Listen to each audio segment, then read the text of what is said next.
students, I am back with the next topic, which is synthetic plastic. In the previous lectures, I have told you about the synthetic fiber, its various types, its advantages and disadvantages. Now here in this section, I will tell you about the synthetic plastic, its type, its uses, as well as how plastic is useful and how it is harmful for the environment. Okay, so let us see this.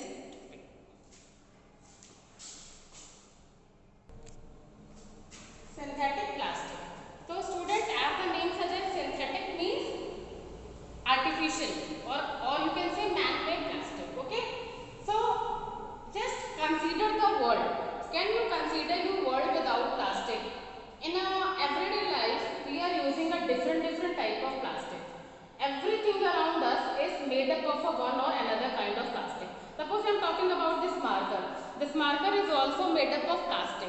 Your pencil box and so many things, tiffin, your bag, whatever you are using, so many things are prepared from plastic. The toothbrush, you have started your life with plastic, like toothbrush. The toothbrush is also prepared from plastic. So that means what we can say that plastic is a biggest useful thing in our life. That means we cannot imagine our life without plastic. So let us see what is plastic, how it can be prepared and what are the type of plastic. Okay. So a synthetic material which can be easily molded into any desired shape on heating is called as plastic. What is the specification of plastic? That the plastic can be converted into any of the shape. Okay, the plastic can be converted into any shape on heating it. That is why the different type of toys, the different type of materials are prepared from plastic. Okay, the plastic is the most important thing and what is the property of it? That on heating it can be remolded in any shape. It is man-made polymer. Students, do you remember polymer? Polymer are the bigger molecule. Poly means many, mer means unit. So the bigger unit connect together to form a polymer. Some examples of plastic are given as bakelite, nylon, terylene, polythene and polyvinyl chloride. These are some kind of plastic. These are some example of plastic. I will tell you about these materials along with their uses. On the basis of arrangement of molecule, as I have told you here that the plastic is made up of a smaller molecule joined together to form a polymer. So on the basis of arrangement of molecule, the polymer can be divided into two parts: linear polymer and cross-linked polymer. Students, you can see this diagram very clearly. Suppose these are the small molecules and when we link it together in a straight chain form, then it is called as linear polymer. Okay, like in mathematics you used to say a linear equation. That means equation in one variable or two variable where the maximum power of variable is 1 in a linear form, so that when we draw a graph for it you will find a linear straight line. On the same way, the linear polymer means the polymer in which smaller molecules are linked to each other in linear arrangement. Linear arrangement means it is arranged from one to another in a form of chain. Okay. The next one is synthetic polymer. Cross-linked polymer. Cross-linked. This type you can see it very well that if you take a linear polymer and attach it with another linear polymer and so on, then you can find a cross-linked polymer. So what you can say, the polymer in which smaller molecules are linked in such a way that all the linear links are also linked with each other.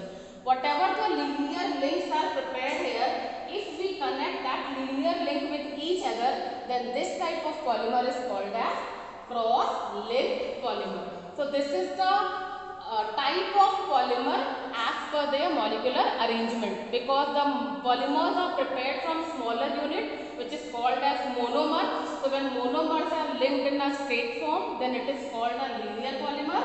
And when all the linear links are attached together, then it is called as a cross-linked polymer. Okay.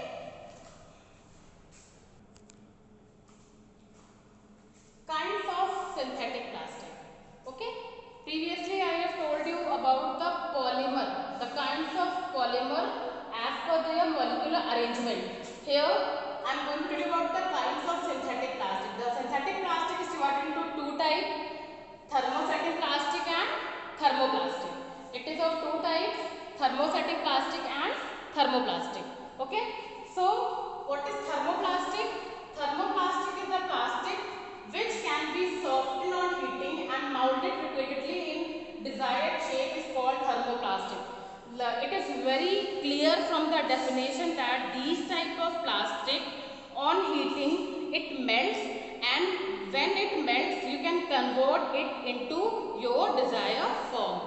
Again and again you can heat it and convert it into another shape. That means it can be remolded. So this type of plastic is called as thermoplastic. That means the plastic which melts on heating and which can be converted, which can be molded in desired shapes.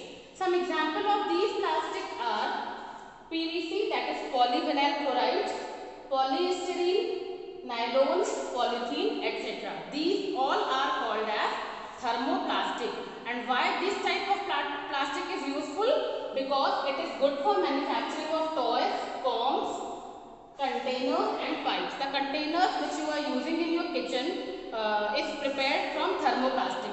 So students, I am giving an assignment to you. Just go to your kitchen or just observe your home, observe the things which is present in your room, make a category and find which substance are prepared from thermoplastic. Just write down the name of that substance, that material, that thing which is prepared from thermoplastic. Another type of plastic is thermosetting plastic. So it is just opposite to the thermoplastic. That means a plastic which molded into a shape cannot be melted on reheating. That means if suppose you have taken a particular shape of this type of plastic and if you will reheat it, that means if you will heat it again, it will not melt. It will directly burn or produce a smoke. Okay, it will not melt. That is why it cannot be remolded. Okay, what is the difference? It can be remolded, whereas it cannot be remolded. This type of plastic, once heated, it does not melt on heating, and if it will not melt, then it cannot convert into any other shape. That means you can use it only once. Whatever the material, whatever the thing you will obtain prepared from this plastic cannot be reused. Okay. This is due to the cross. Why this is so? Because in thermoplastic, the molecules are arranged in linear form, and in this plastic, the molecules are arranged in cross-linked form. That is why their tensile strength is very high and they directly burn on heating. It does not melt on heating. The example of this type of plastic is bakelite and melamine. These are the examples of thermosetting plastic. Okay, bakelite and melamine. And what is the use of this plastic? Where you can see an example of this plastic for making electric switches, floor tiles, handles of pressure cooker, etc. So students, you can prepare a list from your house utensils. Just observe the material, prepare a list of the material, find whether the material is prepared from thermoplastic or the thermosetting plastic. So students, I am giving you an assignment. You have to write the difference between these two types of plastic. You can write at least three difference as per your choice. The first difference is the definition. I am telling you orally, you have to write it your own. The first one is definition, that this type of plastic can be remolded, whereas this type of plastic cannot be remolded. Another difference is that the thermoplastic are prepared from linear chain polymer, whereas the thermosetting plastics are prepared from high tensile of cross-linked polymer. The third one is the example of this type of plastic is PVC, polystyrene, nylon, polythene, etc. And the example of this type of plastic is bakelite, melamine, etc. So you have to write it in your copy, the difference, and it is the most important topic of this chapter, thermoplastic and thermostatic plastic. Keep it in a mind. You have to remember just one word, molded and remolded. If you will keep it in the mind, you will never forget this topic. You don't have any need to